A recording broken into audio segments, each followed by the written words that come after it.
जब एक फ्रेशर या नौसिखिया इंसान खेल कूद के क्षेत्र में उतरता है, वो महिला हो या पुरुष, तो लगातार वो निरंतर अभ्यास करता जाता है और उसकी मानसिक क्षमता, जैसा कि माइकल मार्जेनिक अपनी पुस्तक the brain that change itself, उचित माहौल में किसी नई आदत का अभ्यास करने से दिमाग के न्यूरल मार्गों में बदलाव लाया जा सकता है।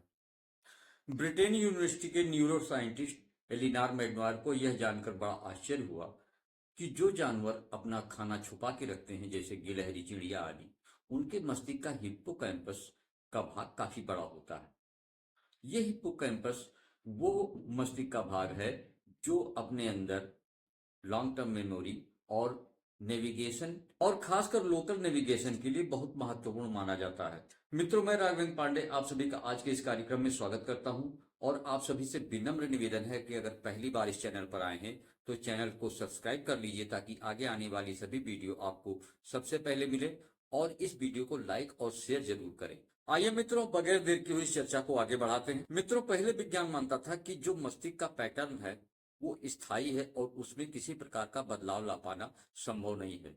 यहां पर मैं आपको बता दूं कि ये विज्ञान मानता था, भारतीय पद्धति नहीं मानती थी। भारतीय पद्धति तो शुरू से मानती है कि अपने मस्तिष्क में बदलाव किया जा सकता है, करत करत अभ्यास से जड़ मत हो सुजान। लेकिन पहले की साइंस ये नहीं मानती थी। पहले का विज्ञान मानता था कि जैसे एक मशीन निश्चित ढांचा होता है और उसमें किसी तरीके का बदलाव कर पाना संभव नहीं होता है, ठीक वैसे ही मशीन की तरीके से मस्तिष्क का एक निश्चित ढांचा है और उसमें बदलाव नहीं लाया जा सकता। परंतु धीरे धीरे जब वैज्ञानिकों ने इस पर शोध किया तो उन्हें अपना विचार बदलना पड़ा।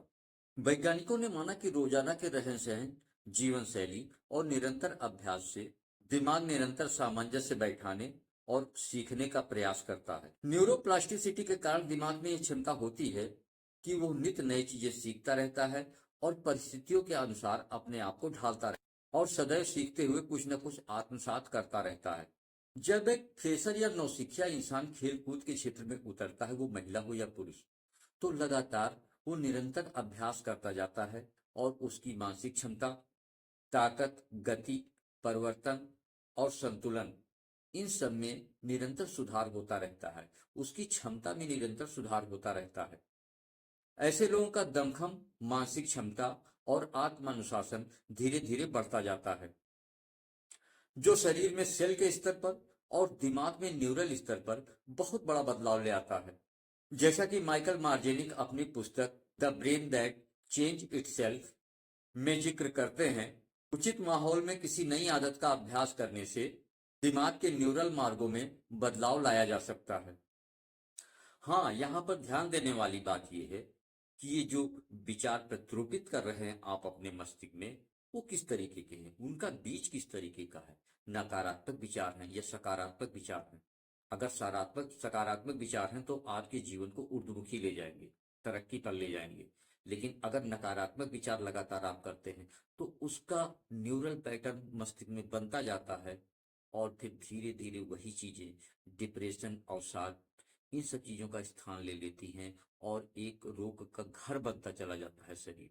वहीं पर अगर पॉजिटिव थिंकिंग को अपने न्यूरल पैटर्न में शामिल किया जाए, सकारात्मक विचार को शामिल किया जाए, तो वहीं पर हमारा शरीर, हमारा मन, मस्तिष्क एक सकारात्मक ऊर्जा ग्रहण करना शुरू कर देता है। अब ये अपने ऊपर है कि हम किस तरीके का पैटर्न अपने मस्तिष्क में बनाते हैं। रिवीजन की भी यही वजह है। जब हम अपनी पढ़ाई को या अपने कॉन्सेप्ट को बार बार रिवीजन करते हैं तो हम अपने न्यूरल पैटर्न में उसे बिठाते हैं, उसे याद करते हैं, और जब हम याद करते हैं तो वो एक पैटर्न बन जाता है अपने दिमाग में। सपोज दैट, जैसे शुरुआत में जब हम मोटरसाइकिल या साइकिल चलाना सीखते हैं, लेकिन जब वो पैटर्न हमारे दिमाग में बन जाता है तो हम उसके आदी हो जाते हैं। किस समय पर ब्रेक लगाना है, एक्सीलेटर लेना है या गाड़ी मोड़ना है, या जो भी उसमें बदलाव करना है, उसको सोचना नहीं पड़ता है। उसको अपने आप मस्तिष्क करता जाता है, उसको निर्देश मिलता जाता है और वो शरीर को निर्देश देता जाता है। ये सब एक पैटर्न के तहत होता है। तो जीवन का कोई भी क्षेत्र हो, पढ़ाई लिखाई हो, कंपटीशन की तैयारी हो, बिजनेस हो या कोई भी चीज हो, बार बार ध्यान देना, उस पर बार बार रिवीजन करना, बार बार उसके एक पैटर्न को अपने दिमाग में स्थापित करना सफलता की कुंजी है ये। और जितना हम उस चीज का रिवीजन करेंगे, जितना अपने मस्तिष्क में उसका दोहराव करेंगे, दोहराएंगे उस चीज को, उस चीज में हम उतने ही परफेक्ट होते जाएंगे। ब्रिटेन के 3 न्यूरो साइंटिस्ट मैगवायर, बुलेक और स्पेयर्स ने 2006 में एक बहुत बड़ा रिसर्च किया। और उन्होंने जो लंदन के यानी ब्रिटेन के जो टैक्सी ड्राइवर थे और जो बस ड्राइवर थे उनके ऊपर रिसर्च किया। और उन्होंने बस ड्राइवर के और टैक्सी ड्राइवर के दोनों के हिप्पोकैम्पस को, उनमें जमीन आसमान का अंतर पाया।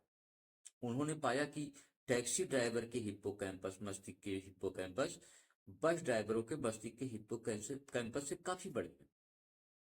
क्योंकि बस ड्राइवरों को एक निश्चित रूट पर ही बस चलाना पड़ता था, जबकि जो टैक्सी ड्राइवर थे उनको गली कूंचे में भी जाना पड़ता था और वहां के गली कूंचों का नक्शा उनके दिमाग में बैठा हुआ था, जबकि बस ड्राइवरों को केवल एक रूटीन पे चलना था।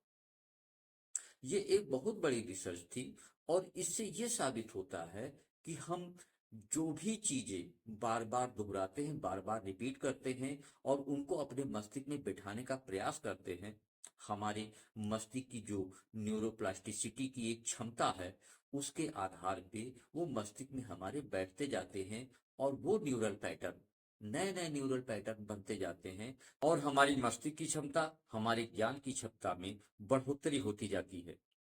तो मित्रों, अब आज की चर्चा अब यहीं पर समाप्त होती है। मिलते हैं अगले किसी ज्ञानवर्धक वीडियो में, तब तक के लिए जय हिंद।